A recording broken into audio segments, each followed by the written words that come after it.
Shalom, selamat pagi jemaat Tuhan. Berjumpa kembali dalam doa pagi online. Kerajaanmu datanglah. Kerajaanmu datanglah, kehendakmu jadilah, di bumi seperti di surga.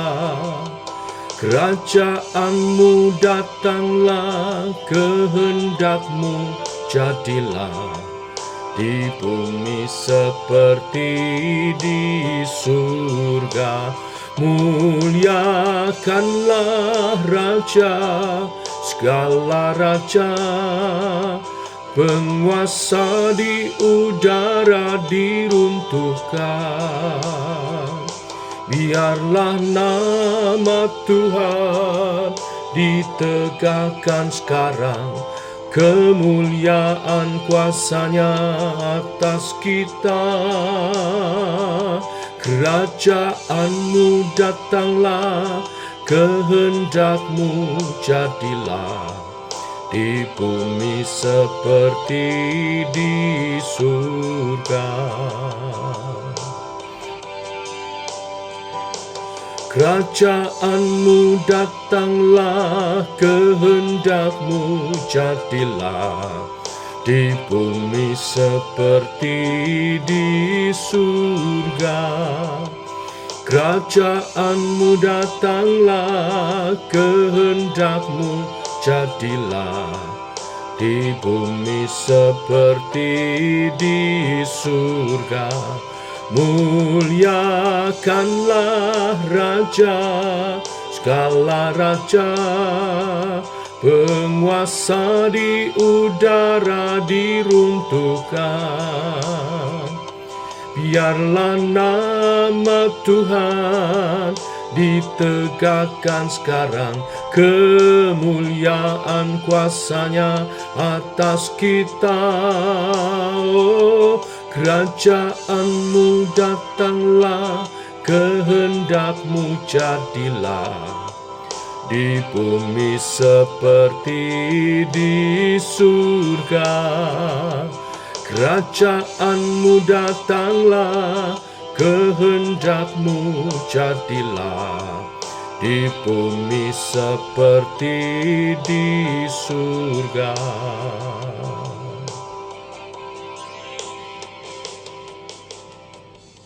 Tiba waktunya untuk kami merenungkan firman-Mu. Firman-Mu lah suluh dan terang bagi jalan kami. Berfirman Tuhan, terangi jalan kami, tuntun langkah kami. Dalam nama Tuhan Yesus Kristus. Amin. Bapak Ibu, kita lanjutkan renungan firman pada pagi hari ini. Markus pasal 13 ayat 24 sampai dengan yang ke-37. Demikian firman Tuhan. Tetapi pada masa itu, sesudah siksaan itu, matahari akan menjadi gelap dan bulan tidak bercahaya. Dan bintang-bintang akan berjatuhan dari langit, dan kuasa-kuasa langit akan goncang. Pada waktu itu orang akan melihat Anak Manusia datang dalam awan-awan dengan segala kekuasaan dan kemuliaannya. Dan pada waktu itu pun Ia akan menyuruh keluar malaikat-malaikatnya dan akan mengumpulkan orang-orang pilihannya dari keempat penjuru bumi, dari ujung bumi sampai ke ujung langit. Tariklah pelajaran dari perumpamaan tentang pohon ara. Apabila ranting-rantingnya melembut dan mulai bertunas, kamu tahu bahwa musim panas sudah dekat. Demikian juga, jika kamu lihat hal-hal itu terjadi, ketahuilah bahwa waktunya sudah dekat, sudah di ambang pintu. Aku berkata kepadamu, sesungguhnya angkatan ini tidak akan berlalu sebelum semuanya itu terjadi. Langit dan bumi akan berlalu, tetapi perkataanku tidak akan berlalu. Ayat 33, hati-hatilah dan berjaga-jagalah, sebab kamu tidak tahu bila mana waktunya tiba. Dan halnya sama seperti seorang bepergian yang meninggalkan rumahnya dan menyerahkan tanggung jawab kepada hamba-hambanya, masing-masing dengan tugasnya, dan memerintahkan penunggu pintu supaya berjaga-jaga. Karena itu berjaga-jagalah, sebab kamu tidak tahu bila mana tuan rumah itu pulang, menjelang malam, atau tengah malam, atau larut malam, atau pagi-pagi buta, supaya kalau ia tiba-tiba datang, jangan kamu didapatinya sedang tidur. Apa yang kukatakan kepadamu, kukatakan kepada semua orang, berjaga-jagalah. Bapak Ibu, saya masih ingat betapa antusiasnya saya dan Ibu Pendeta Tasina menyambut kelahiran anak pertama kami waktu itu. Anak pertama kami, Dita Septin Wahyudi. Kami persiapkan sedemikian rupa. Dari sejak kehamilannya, periksa secara rutin setiap bulan, dan menjelang bulan-bulan terakhir, hampir setiap minggu. Dan mempersiapkan juga kebutuhan-kebutuhan yang akan diperlukan bila nanti lahir anak pertama. Mencari box untuk tempat tidurnya, ranjang bayi, baju-baju bayi, serta mencari informasi tentang susu formula yang cocok, dan membaca banyak buku tentang merawat seorang bayi. Saya juga masih ingat hari-hari menjelang pernikahan kami. Kami mencari gaun pengantin, fitting beberapa kali dalam setahun, tes make up, pesan tempat, hubungi wedding organizer, dan sebagainya.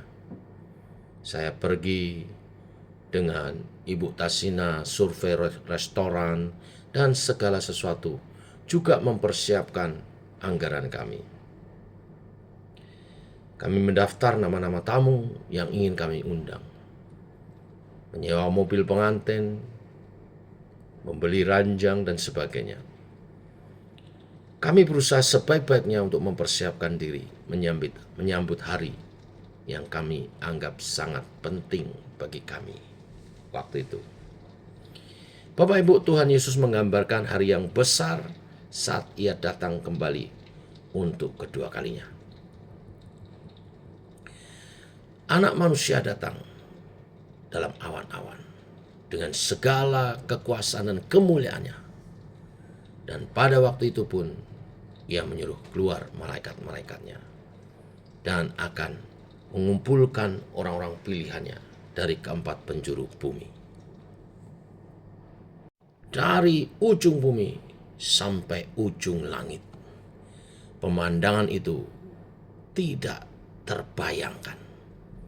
Hari itu pasti akan tiba dengan sangat dahsyat dan luar biasa.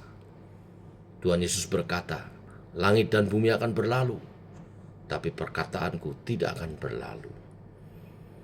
Akan tetapi, kapan semua itu akan terwujud? Tidak ada seorang pun yang tahu.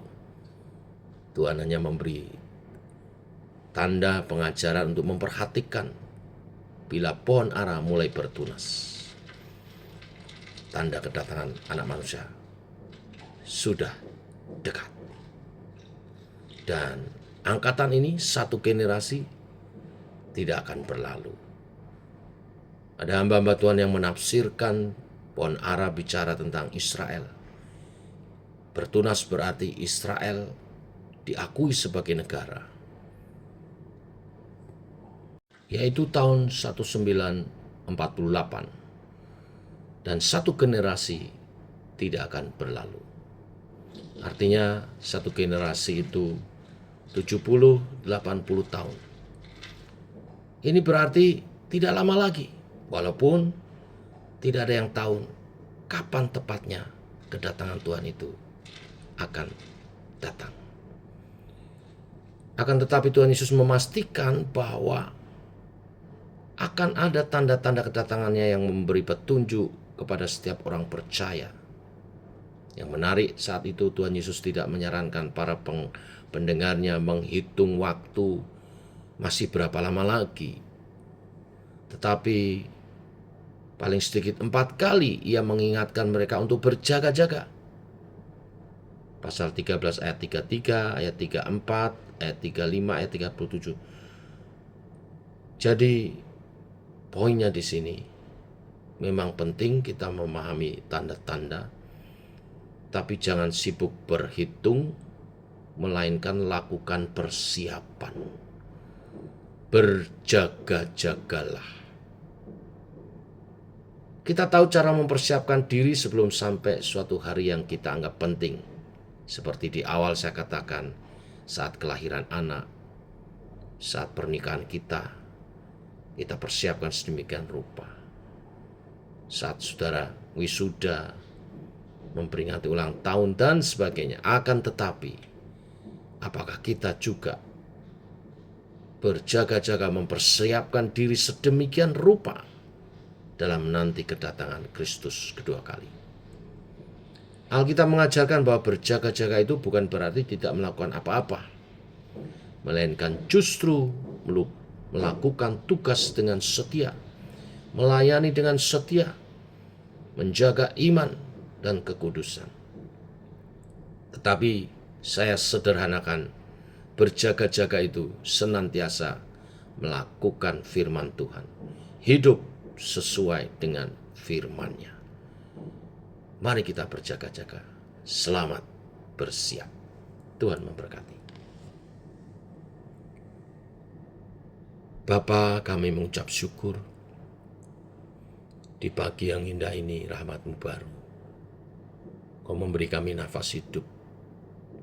Itu artinya memberi kesempatan kami hidup hari ini untuk memuliakan Tuhan, untuk hidup menggenapi kebenaran firman-Mu, melakukan firman-Mu, dan menjadi lebih baik. Sesungguhnya keselamatan kami adalah anugerah daripada-Mu. Kami mempersiapkan diri dan berjaga-jaga menyambut kedatangan-Mu, bukan untuk keselamatan, karena Engkau telah menebus kami dan kami ada dalam anugerah keselamatan-Mu. Tetapi kami mempersiapkan diri dan berjaga-jaga, karena hari itu seperti seorang yang menanti mempelainya datang, adalah hari yang teristimewa, bila kami dapat membawa hadiah kepada Tuhan, yaitu hidup yang berkenan.